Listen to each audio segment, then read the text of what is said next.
South China Sea doesn't belong to any one nation, and the United States will continue to sail and fly wherever international law.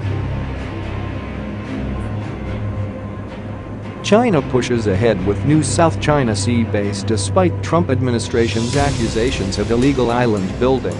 China plans to push forward with the development of a new island city in the disputed waters of the South China Sea, despite growing international concern and harsh criticism from the Trump administration last week. The city of Sancha, which China claims as its southernmost territory in the disputed waterway, has announced plans to transform Woody Island, Yongxing in Chinese, and two smaller islets, Tree and Drummond, Jiaoshu and Jingqing, into a national key strategic service and logistics base, the South China Morning Post reported. We need to carefully plan the overall development of the islands and reefs based on their different functions, taking into account their complementary relationship. Zhang Jun, the Communist Party secretary of Sancha, said in a statement, according to the Hong Kong-based newspaper. There's so much happening here, and the situation is changing so dynamically and frequently. He said that the development would follow through on a directive from President Xi Jinping, and that local officials would take active steps and demonstrate their initiatives to provide a satisfactory report card. Commenting on the announcement, Jeffrey Engstrom, a senior policy analyst with the RAND Corporation specializing in Asia-Pacific security issues and foreign policy, told Newsweek that the project has the potential to raise tensions with the U.S. It seems that the proposed infrastructure on and near Woody Island is still in early stages of planning, Engstrom said. However, if built, additional basing infrastructure and logistics nodes allow China's PLA People's Liberation Army, Navy, Coast Guard and the maritime militia to further expand presence and operational tempo in the South China Sea. This has the ability to raise tensions by placing even more pressure than we have witnessed so far on the other SCS claimants and routine U.S. military activity in the region, he said. Tensions have increased in recent years as Beijing has expanded its reach into the South China Sea, despite international criticism. China views the waterway as part of its historic territory, but this claim is disputed under international law. The U.S. has routinely pushed back against China's claims, sending so-called freedom of navigation missions of ships and aircraft to monitor the disputed territory. Last week, the U.S. sent two B-52H Stratofortress bombers on a routine training mission into the vicinity of the sea. U.S. aircraft regularly operate in the South China Sea in support of allies, partners and a free and open Indo-Pacific. A spokesman for the Pacific Air Force said last Thursday. The preceding week saw a similar report about a pair of the bombers flying over Chinese-claimed islands in the disputed region.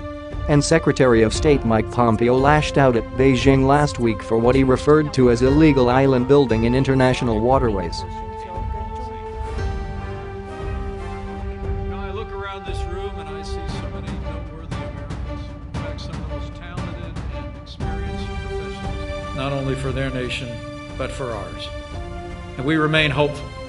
We remain hopeful that China will come to the table. Even as negotiations take place, as we speak, China will come to the table and finally enter into a fair and reciprocal trade relationship. The truth of the matter is, we also need a better relationship with China and understand our relationship across the Indo-Pacific. We've all seen the aggressive efforts in the South China Sea by China. But the United States of America, as I said before and I say again, will continue to stand with nations across the region for a free and open Indo-Pacific and for freedom of navigation on the 7 seas of the world. Vice President Mike Pence spoke at the Association of Southeast Asian Nations Summit in Singapore, reaffirming the American position against China's territorial claim.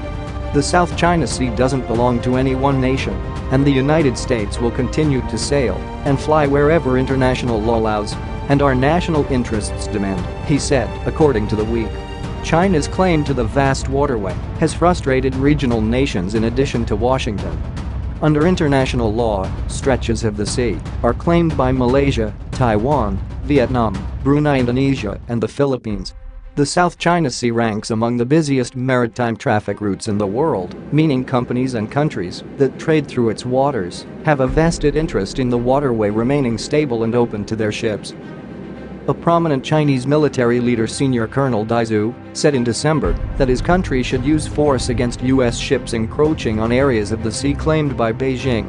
If the U.S. warships break into Chinese waters again, I suggest that 2 warships should be sent, one to stop it and another one to ram it, Dai said, according to the Global Times.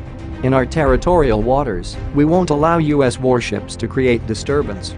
Xia Yanhong, a professor specializing in U.S.-China relations at Renmin University of China, told the South China Morning Post that rapid expansion by Sanxia could incur a dramatic response from Washington. If this is going to be on a large scale and carried out quickly, which I doubt, then the strategic response from the U.S. will be somewhat dramatic, and the rivalry between Beijing and Washington will escalate. Xia said. That would jeopardize Beijing's key priorities, both domestic and international. He added, citing China's ongoing efforts to strike a trade deal with the Trump administration.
Thanks for watching US Military One. Subscribe for more.